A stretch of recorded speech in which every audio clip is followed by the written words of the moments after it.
Hello, dear students. Welcome to the session Revision Slide by Department of School Education, Class 11th, General English. This is revision sheet for Section B, poem number 1, Lines Written in Early Spring by William Wordsworth. The central idea of the poem. The poem conveys the idea that man's alienation from nature is the main cause of his agony and distress. ਇਹ ਕਵਿਤਾ ਸੁਨੇਹਾ ਦਿੰਦੀ ਹੈ ਕਿ ਇਨਸਾਨ ਦਾ ਜਿਹੜਾ ਬੇਗਾਨਾਪਨ ਹੈ ਨਾ ਪ੍ਰਕਿਰਤੀ ਲਈ ਉਹੀ ਉਸਦੇ ਦੁੱਖ ਅਤੇ ਤਕਲੀਫਾਂ ਦਾ ਕਾਰਨ ਹੈ। Man's madness for materialistic things is playing havoc with his peace of mind. ਜੋ ਇਨਸਾਨ ਧਨ ਪਿੱਛੇ, ਗੱਡੀਆਂ ਪਿੱਛੇ, ਸਫਲਤਾ ਪਿੱਛੇ ਭੱਜਿਆ ਫਿਰਦਾ, ਇਹੀ ਉਸਦੇ ਦੁੱਖ ਦਾ ਕਾਰਨ ਹੈ। ਪ੍ਰਕਿਰਤੀ ਤੋਂ ਦੂਰ ਹੋ ਕੇ ਉਹ ਬਿਨਾਂ ਮਤਲਬ ਦੀ ਰੇਸ ਲਾ ਰਿਹਾ, ਇਸ ਨਾਲ ਉਹਦੇ ਮਨ ਦੀ ਸ਼ਾਂਤੀ ਭੰਗ ਹੋ ਰਹੀ ਹੈ। He should stop exploiting nature and develop a friendly relationship with it in order to regain his lost happiness.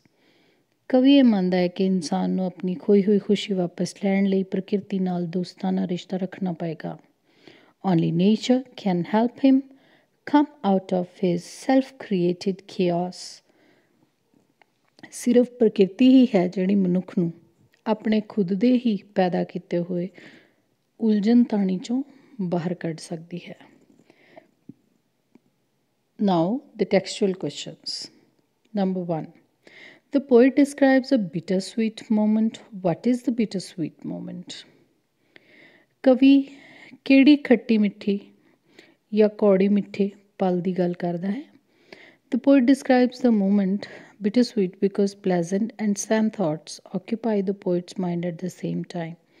ਉਹ ਉਸ ਪਲ ਦੀ ਗੱਲ ਕਰਦਾ ਜਦੋਂ ਦਰਖਤਾਂ ਦੇ ਝੁੰਡ ਥੱਲੇ ਬੈਠਾ ਸੀ ਅਤੇ ਖੁਸ਼ੀ ਦੇ ਅਤੇ ਦੁੱਖ ਦੇ ਵਿਚਾਰ ਇਕੱਠੇ ਹੀ ਉਸਦੇ ਦਿਮਾਗ 'ਚ ਆ ਰਹੇ ਸੀ। Write a few lines about the simplicity of the language used in the poem. ਇਸ ਕਵਿਤਾ ਦੇ ਵਿੱਚ ਬੜੀ ਸਧਾਰਨ ਜਿਹੀ ਸ਼ਬਦਾਵਲੀ ਯੂਜ਼ ਕੀਤੀ ਗਈ ਹੈ। ਸੋ ਉਸ ਸ਼ਬਦਾਵਲੀ ਬਾਰੇ, ਉਸ ਭਾਸ਼ਾ ਬਾਰੇ ਕੁਝ ਸਤਰਾਂ ਲਿਖੋ। The poet has used rather simple language to express his views regarding nature. ਬਹੁਤ ਹੀ ਸਾਦੇ ਸ਼ਬਦਾਂ 'ਚ ਕਵੀ ਨੇ ਪ੍ਰਕਿਰਤੀ ਬਾਰੇ ਲਿਖਿਆ। His language is crystal clear and simple to understand. ਲੇਖਕ ਦੀ ਭਾਸ਼ਾ ਜਿਹੜੀ ਉਹ ਬੜੀ ਸਾਫ਼ ਹੈ, ਕਲੀਅਰ ਹੈ, ਸ਼ਬਦ ਬੜੇ ਸਾਦੇ ਨੇ, ਸਧਾਰਨ ਇਨਸਾਨ ਨੂੰ ਵੀ ਸਮਝ ਆਉਂਦੇ ਹਨ। Number 3. What abilities, according to the poet, does nature have? Very important question. ਲੇਖਕ ਦੇ ਅਨੁਸਾਰ ਪ੍ਰਕਿਰਤੀ 'ਚ ਕੀ ਗੁਣ ਹਨ? According to the poet, nature is a storehouse of beauty, glamour, sweetness and charm. ਲੇਖਕ ਦੇ ਅਨੁਸਾਰ ਪ੍ਰਕਿਰਤੀ ਜਿਹੜੀ ਹੈ ਉਹ ਇੱਕ ਸਟੋਰ ਹਾਊਸ ਹੈ। ਉਸਦੇ ਅੰਦਰ ਬਹੁਤ ਸਾਰੀਆਂ ਚੀਜ਼ਾਂ ਕੈਦ ਹਨ, ਜਿਵੇਂ ਕਿ ਸੁੰਦਰਤਾ, ਜੋ ਧਰਤੀ ਦੇ ਅੰਦਰ ਜਿੰਨਾ ਵੀ ਗਲੈਮਰ ਹੈ, ਜਿੰਨੀ ਵੀ ਗ੍ਰੇਸ ਹੈ, ਧਰਤੀ ਦੇ ਅੰਦਰ ਰਵਾਨਗੀ ਹੈ, ਸੁੰਦਰਤਾ ਹੈ, ਉਹ ਸਭ ਪ੍ਰਕਿਰਤੀ ਕਰਕੇ ਹੈ। ਮਿਠਾਸ ਪ੍ਰਕਿਰਤੀ ਕਰਕੇ ਹੈ। ਧਰਤੀ ਦੇ ਅੰਦਰ ਜਿਹੜੀ ਖੁਸ਼ੀ ਹੈ, ਆਨੰਦ ਹੈ, ਉਹ ਸਭ ਪ੍ਰਕਿਰਤੀ ਕਰਕੇ ਹੈ। The sights and sounds of nature are pleasing to human soul. ਇਹ ਸਭ ਦੇਖਣਾ, ਪ੍ਰਕਿਰਤੀ ਦਾ ਸੰਗੀਤ ਸੁਣਨਾ, ਪੱਤਿਆਂ ਦੀ ਆਵਾਜ਼, ਪਾਣੀ ਦੀ ਆਵਾਜ਼, ਨਦੀਆਂ ਦੀ ਆਵਾਜ਼, ਝਰਨੇ ਦੀ ਆਵਾਜ਼, ਇਹ ਸਭ ਸਾਨੂੰ ਬਹੁਤ ਖੁਸ਼ੀ ਦਿੰਦੀ ਹੈ। ਸਾਨੂੰ ਵਧੀਆ ਲੱਗਦਾ ਸਾਡੀ ਆਤਮਾ ਨੂੰ ਇਹ। Nature is always full nature has always full variety of life. ਹਰ ਤਰ੍ਹਾਂ ਦੀ ਜ਼ਿੰਦਗੀ ਦਾ ਆਨੰਦ ਹੈ ਜਿਹੜਾ ਅਸੀਂ ਪ੍ਰਕਿਰਤੀ 'ਚੋਂ ਦੇਖ ਸਕਦੇ ਹਾਂ। What does the poet lament about? Question number 4, very important. The poet laments about the sorrowful state of nature that has resulted owing to man's greed. ਕਵੀ ਕਿਸ ਗੱਲ ਲਈ ਦੁਖੀ ਹੋ ਰਿਹਾ, ਪਰੇਸ਼ਾਨ ਹੋ ਰਿਹਾ, ਪਛਤਾ ਰਿਹਾ? ਉਹ ਇਨਸਾਨ ਦਾ ਪ੍ਰਕਿਰਤੀ ਦੇ ਪ੍ਰਤੀ ਵਿਵਹਾਰ ਦੇਖ ਕੇ ਅਤੇ ਇਨਸਾਨ ਦੇ ਲਾਲਚ ਕਰਕੇ ਪ੍ਰਕਿਰਤੀ ਨੂੰ ਜੋ ਨੁਕਸਾਨ ਹੋਇਆ ਇਹ ਵੇਖ ਕੇ ਦੁਖੀ ਹੋ ਰਿਹਾ। How does the poet glorify nature? Question number 5. ਪ੍ਰਕਿਰਤੀ ਦੀ ਸ਼ਾਨ 'ਚ ਕਵੀ ਕੀ ਕਹਿੰਦਾ ਹੈ? The poet glorifies nature by praising its virtues. ਪ੍ਰਕਿਰਤੀ ਦੀ ਸ਼ਾਨ ਦਾ ਬਖਾਨ ਉਹ ਉਸਦੇ ਗੁਣਾਂ ਨੂੰ ਦੱਸ ਕੇ ਕਰਦਾ ਹੈ। It has cures for all human worries and troubles. ਪ੍ਰਕਿਰਤੀ ਅੰਦਰ ਇੰਨੀ ਤਾਕਤ ਹੈ ਕਿ ਇਨਸਾਨ ਦੀਆਂ ਸਾਰੀਆਂ ਚਿੰਤਾਵਾਂ, ਦੁੱਖ ਅਤੇ ਤਕਲੀਫਾਂ ਖਤਮ ਕਰ ਸਕਦੀ ਹੈ। Number 6, give an example of personification of nature in the poem. ਪ੍ਰਕਿਰਤੀ ਦੀ ਕਵਿਤਾ ਲਿਖਦੇ ਹੋਏ ਇਸ ਕਵਿਤਾ ਦੇ ਵਿੱਚ ਕਿੱਥੇ ਕਿੱਥੇ ਪਰਸੋਨੀਫਿਕੇਸ਼ਨ ਟੈਕਨੀਕ ਯੂਜ਼ ਕੀਤੀ ਗਈ ਹੈ। ਪਰਸੋਨੀਫਿਕੇਸ਼ਨ is a common figure of speech by which animals, abstract ideas, or inanimate things are referred to as if they were a human. The poet personifies nature in this poem. He says, "To her fair works did nature link."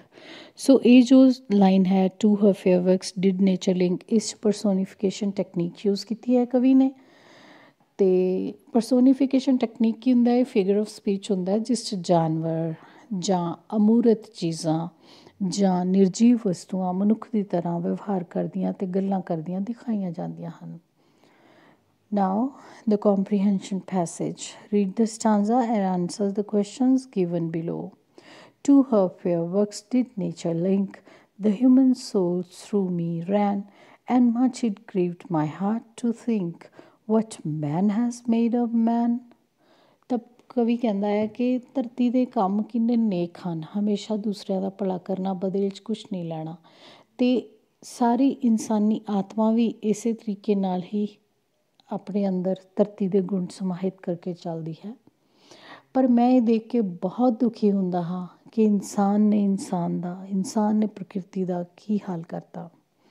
What are the fair works of nature referred to in the stanza. ਕਵੀ ਨੇ ਕਿਹੜੇ nature ਦੇ ਨੇਕ ਕੰਮਾਂ ਦੀ ਗੱਲ ਕੀਤੀ ਹੈ? All flora and fauna and beauty of natural objects are the fair works of nature. ਜਿੰਨੇ ਵੀ ਪਸ਼ੂ ਪੰਛੀ ਹਨ, ਜਾਨਵਰ ਹਨ, ਜਿੰਨਾ ਵੀ ਪ੍ਰਕਿਰਤੀ 'ਚ ਜੀਵਨ ਨਜ਼ਰ ਆਉਂਦਾ ਹੈ, ਜਿੰਨੇ ਵੀ ਪੇੜ ਪੌਦੇ ਨਜ਼ਰ ਆਉਂਦੇ ਹਨ, ਜਾਂ ਜਿੰਨੀਆਂ ਵੀ ਕੁਦਰਤੀ ਵਸਤੂਆਂ ਹਨ, ਇਹ ਸਾਰੀਆਂ ਪ੍ਰਕਿਰਤੀ ਦੇ ਫੇਅਰ ਵਰਕਸ ਹਨ। Name the poem and the poet. All of you know lines written in early spring, written by William Wordsworth. Okay, why is the poet grieved? ਕਵੀ ਦੁਖੀ ਕਿਉਂ ਹੈ? The poet is grieved because man has mishandled nature and thus created a chaos around। ਇਸ ਲਈ ਦੁਖੀ ਹੈ ਕਵੀ ਕਿ ਇਨਸਾਨ ਨੇ ਨਾ ਪ੍ਰਕਿਰਤੀ ਨੂੰ ਸੰਭਾਲਿਆ ਨਹੀਂ, ਅਤੇ ਇਸ ਕਰਕੇ ਸਾਰਾ ਤਾਣਾ ਬਾਣਾ ਉਲਝ ਗਿਆ। List 2 pair of rhyming words used by the poet in the passage. ਤਾਂ ਤੁਸੀਂ 2 ਇਹੋ ਜਿਹੇ ਜੋੜੇ ਦੱਸਣੇ ਹਨ ਸ਼ਬਦਾਂ ਦੇ ਜੋ ਕਿ ਆਪਸ 'ਚ ਰਾਈਮ ਕਰਦੇ ਹਨ, ਇੱਕੋ ਹੀ ਧੁਨ ਜਿਨ੍ਹਾਂ ਦੀ ਬਣਦੀ ਹੈ। Rhyming words are link, think, ran, man. So rhyme scheme is AB in the given stanza. ਜੋ ਸਟੈਂਜ਼ਾ ਸਾਨੂੰ ਦਿੱਤਾ ਉਸ 'ਚ ਅਜਿਹੇ ਸ਼ਬਦ ਹਨ ਲਿੰਕ, ਥਿੰਕ, ਰੈਨ, ਮੈਨ, ਔਰ ਇਹਦੀ ਸਕੀਮ ਹੈ AB। Means first line is like third line and second line is like fourth line. Now question number 5. What does the poet mean by what man has made of man? ਜਦੋਂ ਕਵੀ ਕਹਿੰਦਾ ਹੈ ਕਿ ਇਨਸਾਨ ਨੇ ਇਨਸਾਨ ਦਾ ਕੀ ਬਣਾ ਦਿੱਤਾ ਹੈ, ਇਹ ਤੋਂ ਉਹਦਾ ਕੀ ਮਤਲਬ ਹੈ? It means that man's alienation from nature is the main reason of his troubles and worries. Man has been responsible for the troubles of mankind.